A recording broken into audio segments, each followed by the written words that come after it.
Face aux nombreux cas d'accidents et d'incendies enregistrés à Bouaké, le réseau des jeunes dynamiques de Côte d'Ivoire, en abrégé RJDCI, a décidé d'agir. Le samedi 23 mai 2026, au groupement des sapeurs-pompiers militaires de Bouaké, plusieurs jeunes ont bénéficié d'une formation gratuite en secourisme et en lutte contre les incendies. Objectif, apprendre les gestes qui sauvent et adopter des bons réflexes en situation d'urgence. C'est important de se faire former parce que, dans un premier temps, la formation est la base de la jeunesse. Une jeunesse bien formée, c'est une jeunesse qui peut participer au développement de son pays.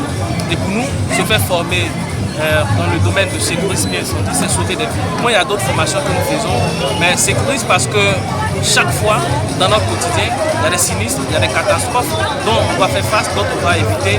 Et il est important, lorsque nous formons des milliers de jeunes qui sont rassemblés aujourd'hui, ce sont des ambassadeurs dans les différents quartiers, dans les différents contrées de la Côte d'Ivoire, parce que c'est ici à Bouaké que la formation s'est déroulée, mais les gens sont quittés de Korogo, Moundougou, Divo et bien d'autres contrées, d'autres localités de la Côte d'Ivoire. Cette 5e édition, placée sous le haut patronage du ministre Amadou Koné, maire de Bouaké, représenté par le 3e adjoint au maire Silué Pekabila, a été l'occasion pour celui-ci de féliciter les initiateurs ainsi que l'ensemble des participants pour une initiative citoyenne qui contribue à sauver des vies dans les ménages et au sein de la population. Nous venons d'assister à une formation au civisme, au secourisme, donc à l'endroit d'un grand nombre de jeunes.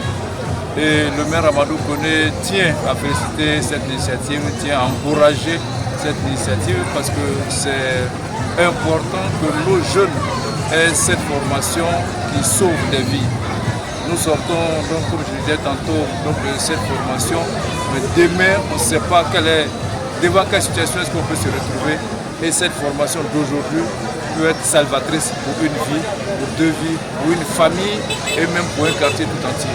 Au menu de cette formation, une séance de fitness, une immersion dans le quotidien des sapeurs-pompiers et surtout l'apprentissage des gestes de premier secours. Les participants ont été formés à la manipulation des extincteurs, à la réanimation cardio-pulmonaire, à la gestion des accidents domestiques ainsi qu'à la prise en charge des victimes d'AVC. Les participants satisfaits de cette initiative ont exprimé leur volonté de mettre en pratique les connaissances acquises afin de contribuer à la prévention des risques et à la protection des vies humaines. Parce que je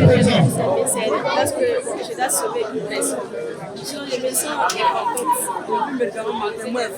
j'aimerais qu'ils organisent plusieurs éditions pour pouvoir former plusieurs personnes. Aujourd'hui, la première de base, moi, c'est en cas de danger. Et je suis satisfaite parce que ça me permet d'être face à un danger, de secouer quelqu'un. Une initiative salutaire et citoyenne qui vient rappeler l'importance du secourisme dans une société confrontée de plus en plus aux situations d'urgence.